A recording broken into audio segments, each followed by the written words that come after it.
Taurus, hi, welcome to Mr. Queen PH. At itinan natin ang energies for you sa first half ng 2025. So that's January to June 2025. So if you're interested in private readings, meron tayong link sa description at sa pinned comment.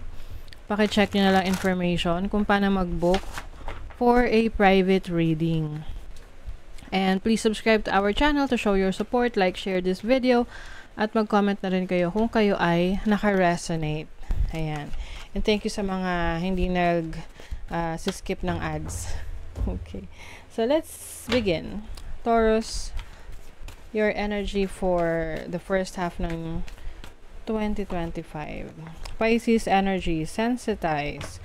Okay, so this is being connected to your higher self, yung sa iyong instinct, intuition.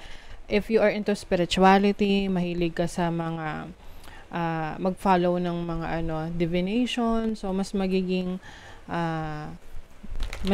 focus ka doon, no? Ngayong first half ng 2025. Yung iba sa inyo, you are spiritual healer, spiritual teachers, or you are into divination or esoteric or anything spiritual. And then yung iba naman, you will tap into your creative talents, your creative skill set. Especially yung talent nito may kinalaman sa communication, public speaking, drawing, writing. You also have Virgo energy here. So Virgo is someone who really takes care of yung kanyang kalusugan. So maaring sa first half ng June, may project ka para sa sarili mo na mas maging healthier version of you. Ayan. So, maaring may bago kang diet plan na susundin or workout na susundin to have a healthier lifestyle.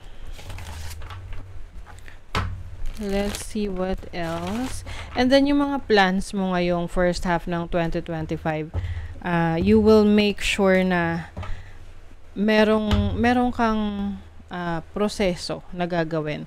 Hindi yung parang plano mo lang siya pero walang nakasulat na mga detalye kung paano mo isasakatuparan yung plano mo. Kasi we can always plan, 'di ba? So, halimbawa, I plan to travel abroad o masyadong malawak yung travel abroad. So, una, anong bansa yun? Pangalawa, anong requirements para makarating ka doon? Diba? Pangatlo, ano yung gagawin mo doon? So, mas magiging detail-oriented ka sa mga plans, sa mga goals mo ngayong first half ng 2025. Apprentice of Pentacles. You are learning a lot. Oo. Maaring iba sa inyo, Taurus, may pag-aaralan kayo or pinag-aaralan kayong pamamaraan para kumita ng pera, or aware na kayo dyan, mas ginagalingan nyo pa, nire-research nyo pa kung paano nyo mapagbubuti yung inyong kaalaman. Okay? Also have the Lover, so this is commitment. Maaaring may papasukin kang commitment sa business or trabaho. This is also contract signing para sa inyo. You are taking a risk. You are trying to start something fresh. Parang fresh start to para sa iba. Oo. You also have the Eight of Pentacles. Parang binubuhas mo rito yung iyong energy, yung effort mo. Dahil alam mo na meron tong magiging magandang resulta para sa'yo in the end. Okay? With the Nine of Pentacles here, this is financial stability, financial security. Kung ano yung mga needs mo, it will be provided for you. Ayan. So, you also have the Elder of Swords, which is, like what I mentioned kanina, this is someone na nag-iisip muna, no, bago siya gumawa ng actions. Very strategic rin yung inyong gagawin ngayong first half ng 2025. Kumbaga, bago ka papasok sa isang relationship, sa isang kontrata, sa isang trabaho, business, you wanna make sure na pinag-aralan mo yon, and then it's a well-calculated risk.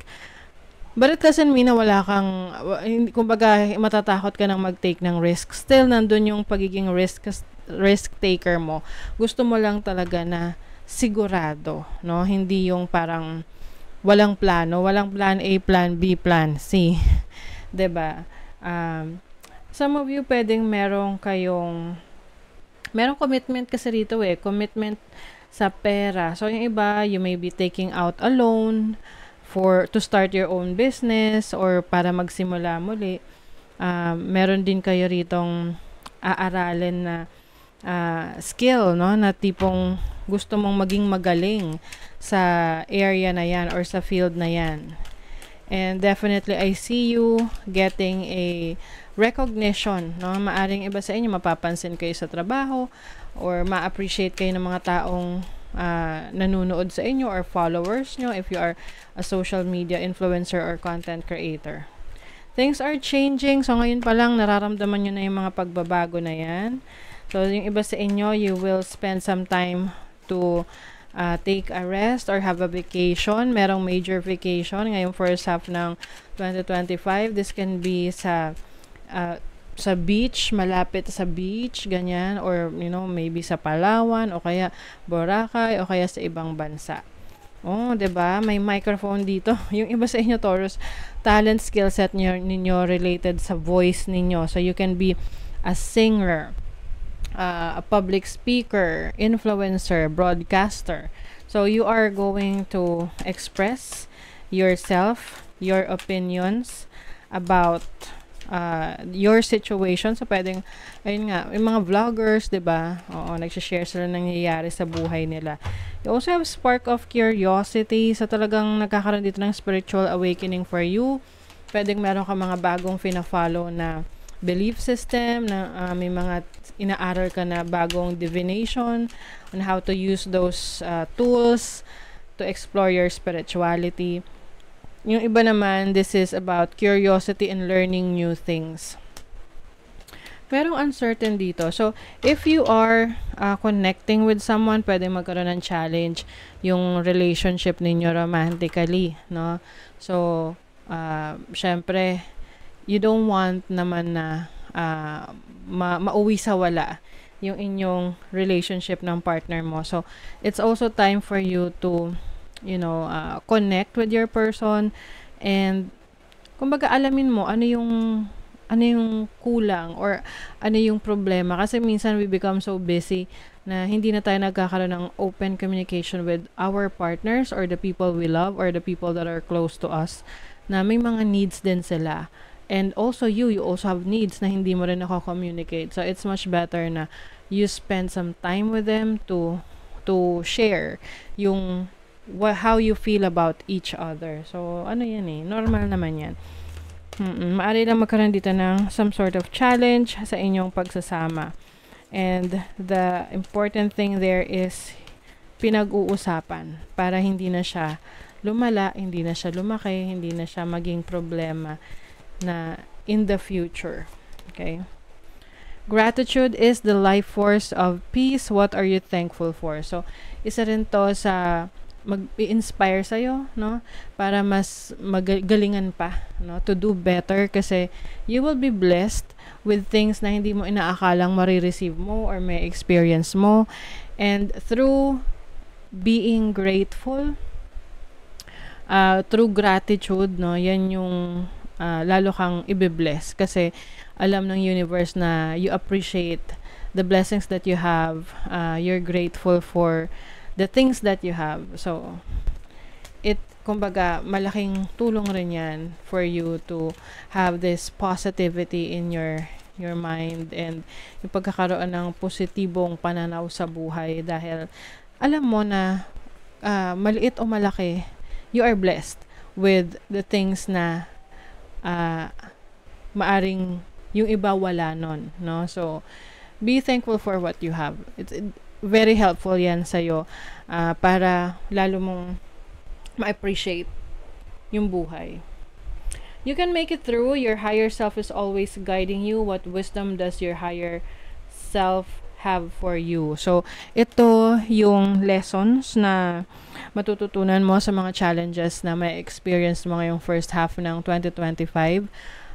The important thing here is kung gaano ka kalakas, no? Kung gaano mo paghahandaan yung mga challenge na yun. Kasi hindi naman nawawala ang challenges sa buhay. Ang importante is we are strong enough to handle yung mga pagsubok. Oo, yun yung pinaka-best nating pwedeng ipagdasal kasi yung mga solusyon kasi nagagawan naman ng paraan yan, 'di ba?